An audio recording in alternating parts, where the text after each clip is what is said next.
Okay, let's talk about boot camp and what that actually means.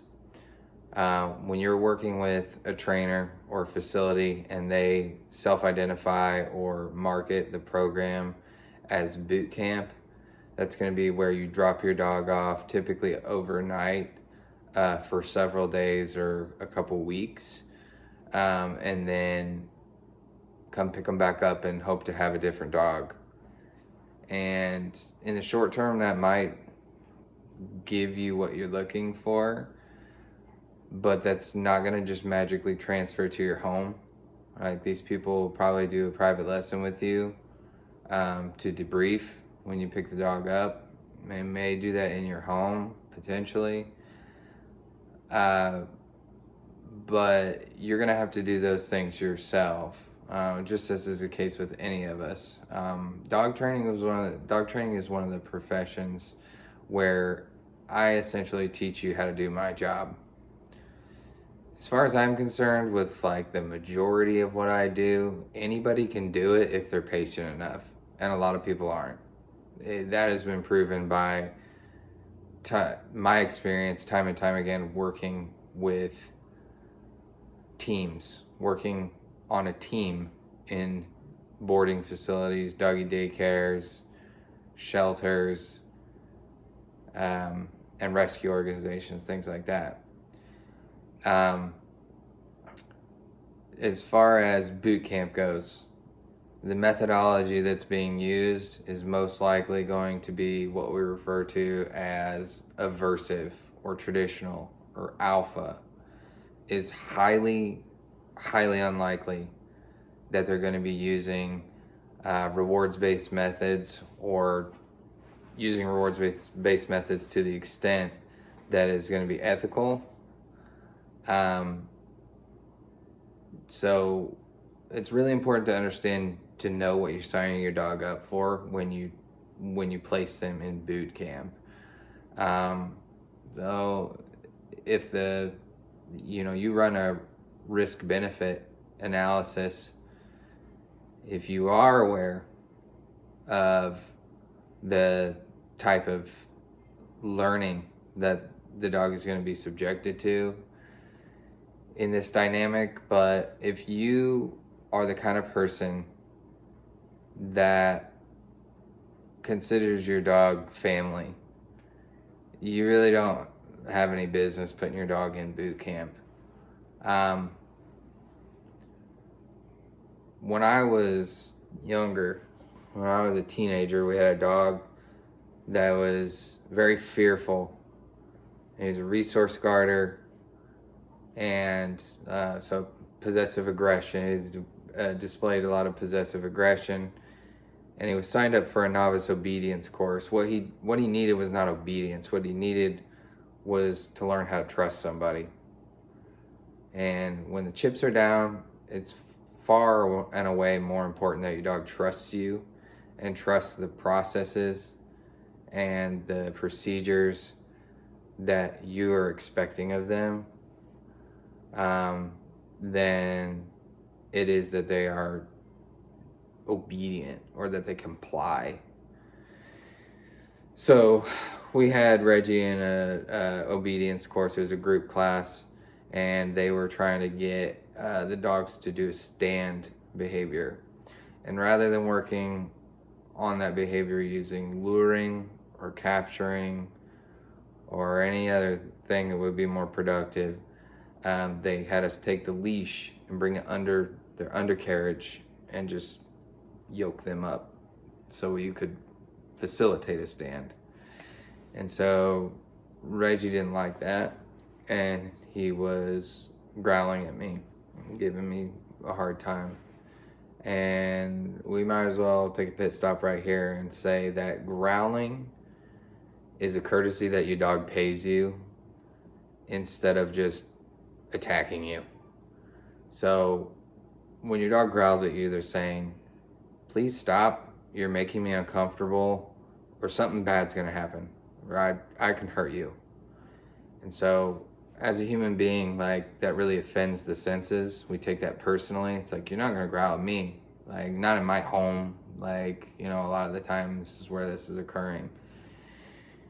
And we really need to put that aside, because the dog is not our subject upon which we just impose our will. They are our companion that we should collaborate with and strive to get cooperation from. So growling is a really important tool in their communication kit. Ian Dunbar says that when you reprimand or punish your dog for growling, it's like taking the ticking away from a ticking time bomb. So this is what you see a lot of the time when you hear people tell you that their dog just bit out of the blue or bit for no reason. A lot of the time they're being conditioned to understand that they're not permitted to growl, to give warning that they're gonna bite. So they don't know what to do anymore and they just bite. And a lot of the time we've done that to them, or someone has done that to them somewhere along the line. Because I have a lot of people that I've worked with over the years that are like, well, I'm not a dog trainer, so, fill in the justification. I can do this, or I want to take the time to do that. Well, like it or not, which I don't, you are a dog trainer. Every single time you handle an animal, or every time you interact with an animal, you're teaching them. You're teaching them something. And as far as Reggie goes, I digress. It's like midnight right now. As far as Reggie goes, the instructor came over, assessed that obviously Reggie was not cooperating with me, and I was not cooperating with him. I was demanding of him. And so this instructor went to do the same thing, not having any type of relationship with Reggie, and Reggie bit him. And so at that point, he took him and he dangled him up in the air. So he hanged him in the air by his leash. And until he went limp. And Reggie survived for like another, 12 years after that. But even then, I was crying. My dad was crying. But it's like, oh, well, yeah, this is what needs to happen. Like, this guy's the authority on the matter. We're going to listen to him. We're going to do whatever he says. Because we want to have a dog that listens to us. That we can get along with. And so at that point, we were talking into leaving him at boot camp for like 2 weeks, 3 weeks. I don't remember. I was like 15 years old, 16 years old. And so when we came back and got him, he was like skin and bones. And this is not going to happen at every single boot camp, like this particular result. But there's somebody that worked there. She was probably like 67 years old at the time. And she kind of worked with us a little bit as an assistant during those novice obedience courses. And she told my dad and I that she had to physically get in between that instructor that Reggie bit and Reggie multiple times during his stay there, and for fear that he was going to kill him, that the instructor was going to kill Reggie. So again, this is anecdotal, certainly, but the vast majority of the time when we're talking about boot camp, we're using things like yelling, intimidation, staring, scruffing, alpha rolling, which is where you essentially grab the dog and pin them on their back to try to make them submit. E-collars, just really liberal use of e-collars.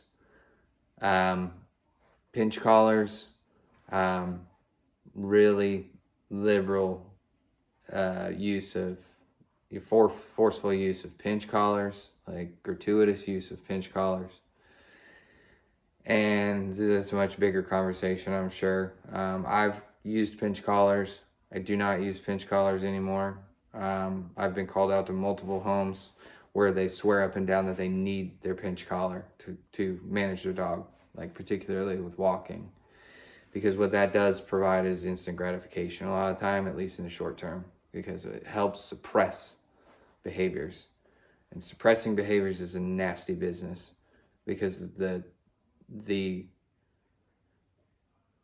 urges are still there and the conflict becomes worse over time. And so it goes back to that ticking time bomb thing. But it's really, really important to understand what you're subjecting your dog to when you sign them up for this kind of program or this kind of service.